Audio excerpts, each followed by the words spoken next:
Agora vamos para os nossos parágrafos 4º, 5º, 6º, tá? Seguinte, falamos dos percentuais do financiamento destinado para a área da saúde, tá? No parágrafo 1º, 2º e 3º. E agora outra vertente, tá? Nada a ver com financiamento, tá bom? Então, financiamento, terminamos. E agora nós vamos falar aqui sobre 2 profissionais, tá bom? O parágrafo 4º, ele vai considerar 2 profissionais que nós temos, que é o ACS e o ACE, tá? O ACS, o Agente Comunitário de Saúde, e o ACE, o Agente Comunitário de Endemias, tá bom? Então, esses 2 profissionais, eles vão ser, né, existe a possibilidade desses gestores locais contratarem esses profissionais, e esses profissionais vão atuar. Quando a gente fala do ACE, ele trabalha no combate dessas doenças, né, que são principalmente as doenças endêmicas de prevalência no local e aquelas que estão sem controle, que são as doenças epidêmicas. E o ACS é o Agente Comunitário de Saúde, ele que trabalha junto à comunidade, né? Então, nós temos os nossos PSFs, Estratégia Saúde da Família, né? Programa Saúde da Família, hoje a gente fala Estratégia Saúde da Família, e esse ACS, ele é atuante dentro desses programas, tá? Que é o Agente Comunitário de Saúde. Então, nós vamos falar sobre esses 2 profissionais, sobre a contratação desses profissionais, como que eles poderão ser contratados, tá? E aqui nós vamos seguir a EC número 51, tá? Essa EC número 51, ela é de 2006, tá? Só que aqui também no parágrafo 5º a gente segue uma outra EC, que é a 63, que é a de 2010, tá bom? Então cuidado, porque aqui também nós vamos seguir 2 emendas constitucionais que são com datas diferentes, uma de 2006 e outra de 2010, tá bom? Mas aí também tudo atualizado, tá? Então vem pra cá. Então olha só. Aqui a lei determina que esses gestores locais, ou seja, se eu estou dentro do meu município, o gestor local do meu município é o secretário municipal de saúde, tá? Ele diz que os gestores locais aqui do SUS poderão admitir esses agentes comunitários de saúde, esses agentes comunitários de endemias, tá? Então, quando a gente fala agente comunitário de saúde é o ACS e o agente comunitário de endemias é o ACE, ok? Essa contratação, essa admissão desses profissionais, obrigatoriamente vai ter que acontecer através de um processo seletivo público aqui, tá bom? Então, esse processo seletivo, a gente não, professor, mas tem que ser um concurso público? Não, tá? Esse processo seletivo é uma avaliação que vai ser feita desses profissionais, tá? Eles não, hoje existe uma briga, né? Esse questionamento deles serem contratados, né? Mas eles não ser servidores públicos, e porque a legislação determina que esse processo seletivo público, que não necessariamente um concurso público, tá bom? E aí ele diz, de acordo com a natureza e com a complexidade de suas atribuições e requisitos específicos para a sua atuação. Então, como que isso costuma vir nas provinhas? Eles costumam colocar, porque o ACS, ele é um profissional aqui que vai ser contratado, mas ele precisa atuar dentro dessa comunidade, tá? E ele não precisa ter, para ser contratado através desse processo seletivo, um curso específico. Exemplo, quando a gente fala do auxiliar ou técnico de enfermagem, ele precisa ter passado por esse curso. Ele faz um curso lá de 1 ano, 1 ano e meio, mais ou menos 2 anos, e ele sai com essa capacitação, né? Ou ele é auxiliar ou é técnico de enfermagem. O profissional de nível superior vai fazer uma faculdade, tá? O ACS não, ele precisa ser atuante dessa comunidade, ele precisa residir nessa comunidade. Quando a gente estuda a portaria, né, que determina as diretrizes do ACS, ele diz que ele tem que morar no mínimo 2 anos naquele local, tá bom? Então, se ele não morar ali no mínimo 2 anos, ele não pode ser um ACS, tá? Então, por isso que a contratação é através desse processo seletivo aqui, tá? Um processo seletivo simplificado, mas ele precisa passar por esse processo. Porque algumas provas, eles colocam que como essas pessoas são pessoas da comunidade, eu posso escolher de forma aleatória qualquer pessoa e ela já vai ser um ACS. Não é, tem que passar, tá? Ah, André, e por que ele precisa passar por esse processo seletivo? Porque existem algumas obrigatoriedades para ele ser um ACS. Exemplo, ele tem que ter mais de 18 anos, ele tem que saber ler e escrever, tá bom? ele tem que residir nesse local no mínimo há 2 anos, ele tem que ter tempo disponível, que a gente chama tempo integral para exercer essa atividade dele, porque ele vai ter que ir nessas casas, né? E tem que ser no período da manhã e no período da tarde, tá bom? Então são cheios de detalhezinhos, por isso que eu não posso falar que a contratação desses profissionais, elas podem acontecer sem qualquer processo seletivo, tá? Tem que ter esse processo para que ele seja, sim, avaliado relacionado a essas questões que são questões obrigatórias para ele ser um ACS ou um ACE, tá bom? Então, muito cuidado com esse processo seletivo, porque é isso daqui que pega nas provinhas, tá? Eles falam obrigatoriamente um concurso público ou eles falam que não precisa de nenhum processo seletivo para ser um ACS, e precisa, tudo bem? O parágrafo 5º nós já alteramos, então a gente não segue esse EC número 51, que é de 2006, e sim a EC número 63, que é de 2010, tá? Então cuidado, aqui eu estou em 2006 e aqui eu estou em 2010, não seguimos a mesma EC não, tá bom? Aqui ele fala que a lei disporá sobre o regime jurídico, o piso salarial, os profissionais aqui, o piso salarial profissional nacional, as diretrizes para os planos de carreira e a regulamentação das atividades do agente comunitário e do agente de endemias, tá? Tanto o ACE como o ACS, tá bom? E aí, o que eu preciso observar aqui?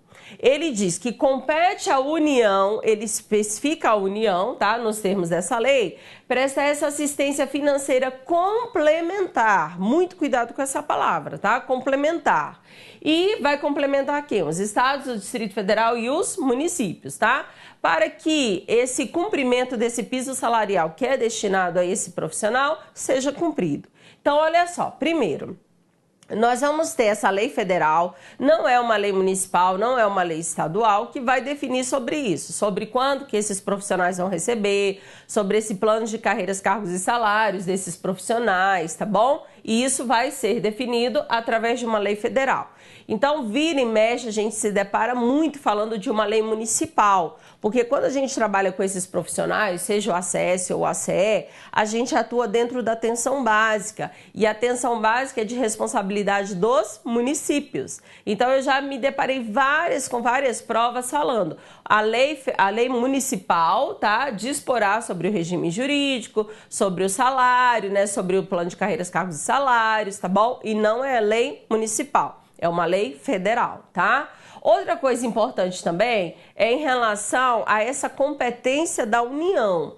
Algumas provas, eles também falam que é de competência privativa da União, tá? Arcar com esse valor, né, que vai ser pago para esses profissionais.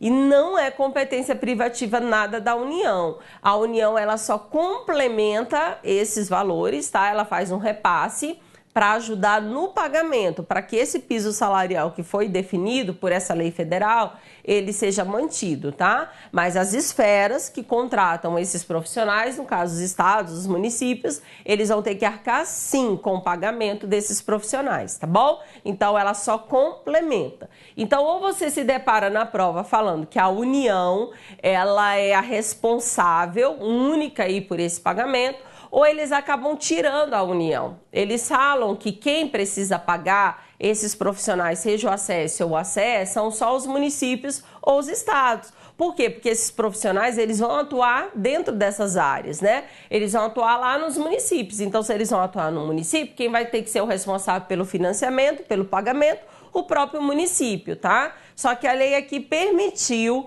que a União, ela complementasse, tá? Esses percentuais, esses valores, e assim a gente pode aceitar como verdadeiro. Agora, se ele tirar totalmente a responsabilidade da União, ou se ele colocar a responsabilidade sendo privativa da União, aí a questão tá falsa, tá bom? Então, isso daqui foi uma EC número 66 de 2010, que definiu sobre esse regime jurídico, sobre essa complementação da União, repassando esse dinheiro para pagar esses prestadores, tá bom? E aqui, para terminar os nossos parágrafos aqui, nós temos o 6º, tá? O 6º, ele vai determinar que tanto esse profissional como o ACS ou o ACE, ele vai poder perder o cargo dele por justa causa se ele não cumprir exatamente aquilo que está determinado pela lei, tá bom?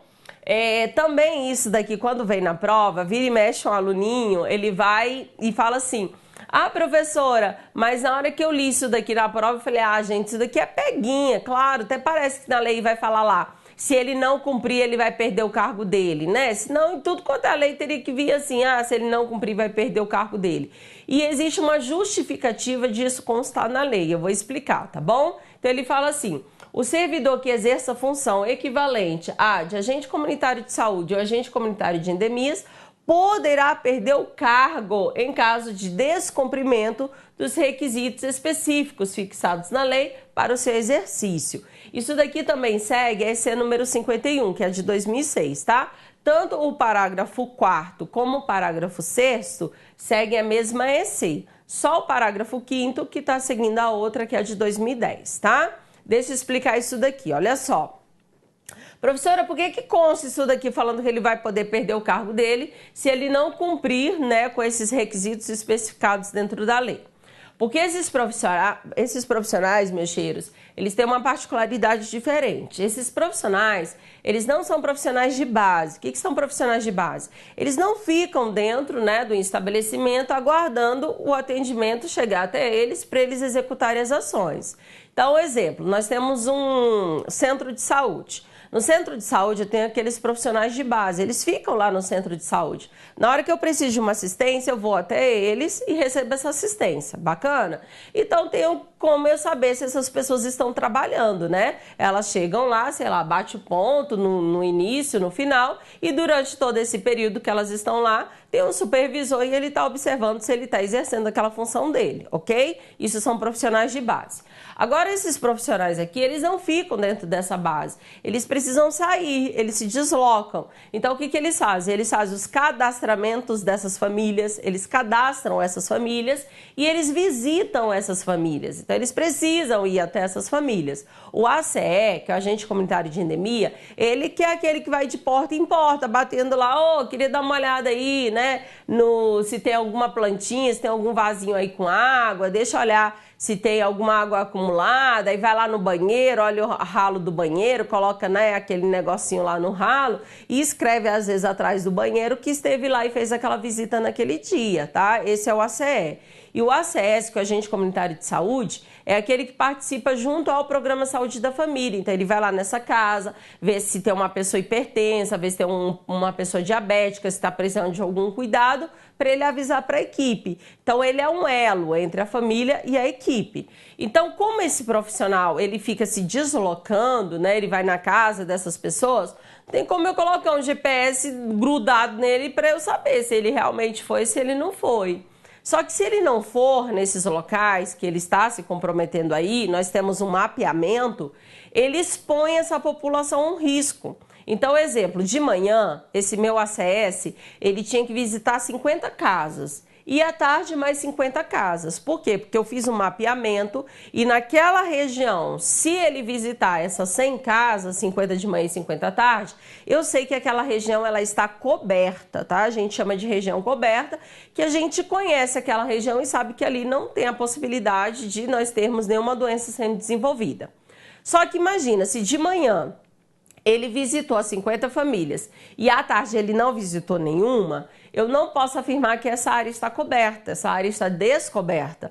Por quê? Porque 50 eu consegui identificar, mas e as outras 50? Então, se eu tiver foco nessas outras 50 casas, né, que eu não visitei, então a gente expõe essa população a um risco, tá bom? Então, por isso que na lei vem explícito isso, perder o cargo por justa causa, se descumprir aquilo que foi fixado na lei, que era essa responsabilidade que ele tinha de assegurar, tá, essa área através dessas visitas, tá? Tanto o ACS como o ACE. Então, não pegue isso daqui como peguinhas de prova, porque às vezes quando o aluninho ele não estuda a legislação assim, né, de forma bem minuciosa, cada parágrafo, cada artigo, cada inciso, ele tem a tendência de ler e falar: não, isso é peguinha de prova, e não é pega de prova, tá bom? Então, vamos lá, deixa eu pontuar aqui o que eu acabei de falar para vocês. Parágrafo 4º, os gestores locais, tá, do SUS, ou seja, né, os responsáveis pelas nossas esferas, poderão, tá, admitir agentes comunitários de saúde, que é o ACS, e também os agentes comunitários de endemia, que é o ACE, tá? Muito cuidado, que tem que ser através de um processo seletivo público, tá? Não necessariamente concurso público. De natureza e complexidade, conforme as suas atribuições e os requisitos específicos para a sua atuação. Ó, nós estamos seguindo a EC número 56, que é de 2006. Já no parágrafo 5º, nós vamos seguir a EC número 63, que é de 2010, tá? Então, aqui é a hora que ela determina que nós temos aí essa lei federal, que essa lei federal não é municipal, que vai dispor sobre esse regime jurídico, sobre o piso salarial, tá? E as diretrizes para os planos de carreiras, cargos e salários, tá bom? As atividades do agente comunitário de saúde e de combate às endemias também vai ser de responsabilidade dessa lei federal. E a União, muito importante, tá? Isso daqui, a União, ela vai prestar assistência financeira complementar. Essa é a palavra, tá? Não pode falar que é direta, única, privativa ou que não participa. Para o cumprimento do piso salarial. Ok? E agora o parágrafo 6º. O parágrafo 6º, ele fala que esse servidor que exerce as funções equivalentes a agente comunitário de saúde ou agente comunitário de endemias poderá perder o cargo em descumprimento ao que foi determinado na lei, tá bom? E essa daqui também nós seguimos, a EC número 56, que é de 2006, ok? Então, terminamos aqui o artigo 198, tá? O 198 da Constituição, eu acho que é o artigo que você vai ter que ter o maior cuidado, porque é o artigo que nós temos aí vários parágrafos, incisos e cheio de alterações, tá? Então, fiquem muito atentos a esse artigo. Agora, nós vamos para o artigo 199. O artigo 199, meus cheiros, ele fala especificamente dessa iniciativa privada, tá? Ué, André, mas acho que você já falou alguma coisa sobre iniciativa privada. Sim. Quando eu estava explicando o 197, que a gente fala que compete, né, ao poder público dispor sobre a lei, a gente considera que esse serviço ele vai ser prestado tanto diretamente e diretamente através dos nossos serviços públicos, mas eles também poderão ser prestados de forma indiretamente, que indiretamente são os nossos terceiros, que é a iniciativa privada, tá bom? Então, na hora que eu estava explicando isso, falei, gente, eu não vou, né, me aprofundar, porque existe um artigo que fala só sobre isso, que é o 199, tá bom? Então, na hora de estudar, eu vou ter que lembrar que o 199 fala dessa participação da iniciativa privada dentro do SUS, tá? Então, olha só, a minha primeira pergunta é assim, você tá lá fazendo uma provinha e tá escrito assim lá na tua prova, a saúde é livre à iniciativa privada. Tu coloca verdadeiro ou falso? Quando eu pergunto isso no presencial, a tendência dos aluninhos é eles colocarem falso, tá? Porque eles falam assim, não, professora, mas a iniciativa privada, ela vai participar do SUS, mas o SUS não é iniciativa pública, os nossos serviços, eles não são públicos, tá bom? Então, meu cheiro, se na tua prova tiver escrito assim, tá corretíssimo, tá? A saúde, ela é livre à iniciativa privada, ou seja, a iniciativa privada vai poder participar, sim, da nossa saúde, ou seja, do nosso sistema, tá bom? Agora, muito cuidado, porque para ela participar, ela vai participar de forma complementar, tá? Então, a gente utiliza essa palavra. É livre, mas ela participa de forma complementar. Então, se tiver escrito a saúde é livre, a iniciativa privada, de forma direta, de forma contínua, né, sempre, aí tá errado, tá bom? Então, ou ele coloca que a saúde é livre, a iniciativa privada e ponto, tá? E subentende-se que ela vai ser livre quando ela participar de forma complementar, ou ela utiliza, ou eles utilizam já a palavra, falando que é livre desde que ela participa de forma complementar, tá? Só não posso afirmar que essa participação vai ser direta sempre, tá? E não tem essa ressalva, que é só através de um complemento, tá bom? Então, vamos aqui para verificar a lei. Então, olha só. O artigo 199 cita isso que eu acabei de falar, a assistência à saúde é livre e iniciativa privada. Pronto, isso é fato, isso é verdadeiro. Só que aqui ele começa falando do parágrafo 1º, tá? E ele diz como que essa iniciativa privada vai participar e a gente utilizando essa palavra complementar. Então ele fala assim, as instituições privadas, elas poderão participar desse sistema, tá liberado, tá? Só que de que forma? Complementar. A gente vai complementar uma assistência que existe, mas que por algum momento, né, algum motivo, naquele momento, eu não estou conseguindo dispor. E eu vou ter que pedir ajuda dessa iniciativa privada, tá bom? Então ele fala assim, as instituições privadas poderão participar de forma complementar do SUS, tá bom? Agora, para elas participarem, elas vão ter que seguir literalmente as diretrizes do sistema. Eu não posso mandar o meu paciente para a iniciativa privada para eles seguirem as diretrizes dessa empresa deles, dessa empresa privada, tá? Então, no SUS, nós temos a possibilidade do paciente ser atendido sem que ele tenha que pagar, sem que ele tenha que contribuir ali, né, na hora da assistência sendo prestada. Aí eu mando esse paciente para a iniciativa privada e a iniciativa privada vai poder cobrar dele? De jeito nenhum. Então, na hora que eu tiver a possibilidade dessa iniciativa privada participando, vai seguir as mesmas diretrizes que são estabelecidas para o sistema, tá? Independente se ele está lá, não quero saber. O que interessa é que eu, SUS, que estou mandando o meu paciente. Então, é como se esse paciente estivesse sendo atendido por mim. Só que ele vai estar sendo atendido dentro da sua instituição, tá bom? Então, vai seguir as diretrizes do SUS, tá? Mediante contrato de direito público ou convênio. Vou explicar isso daqui, tá? E sempre vai ter preferência às entidades filantrópicas e a sem fins lucrativos, tá bom? Então, deixa eu explicar essa primeira partezinha. Olha só. Quando a gente fala dessa participação da iniciativa privada de forma complementar, ela me dá duas possibilidades. Ou eu vou ter a participação através de contratos ou a participação através de convênios, tá? Às vezes a gente escuta, né, alguém falando assim, porque tal hospital particular, ele é conveniado ao SUS, tá? Muito cuidado nesses termos.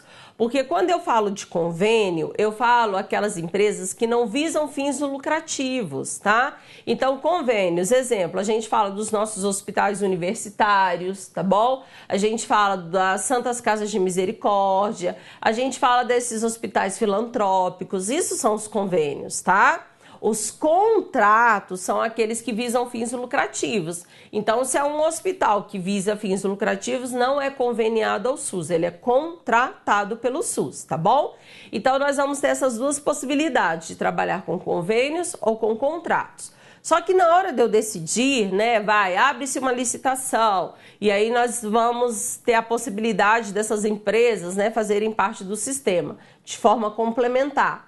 Então, como que isso é feito? Na hora de eu decidir entre convênio e contrato, claro que eu vou dar prioridade sempre para os convênios, porque os convênios não visam fins lucrativos, tá bom? Então, a nossa prioridade vai sempre acontecer para essas empresas filantrópicas sem fins lucrativos. Agora, claro, se eu não tiver como utilizar delas, ou se eu precisar, né, de mais instituições, aí eu posso recorrer aos contratos, ou seja, aqueles que visam fins lucrativos, tá bom? Então, o nosso parágrafo primeiro, ele determina que elas vão poder participar, só que de forma complementar, que vai ser através de contratos ou de convênios. Contratos visam fins lucrativos, convênios não visam fins lucrativos e quem vai ter preferência são as entidades filantrópicas sem fins lucrativos, ou seja, os nossos convênios, tá bom? Vou pontuar aqui isso que eu escrevi, vou para um próximo bloco e aí eu volto para nós terminarmos aqui o artigo 199, tá?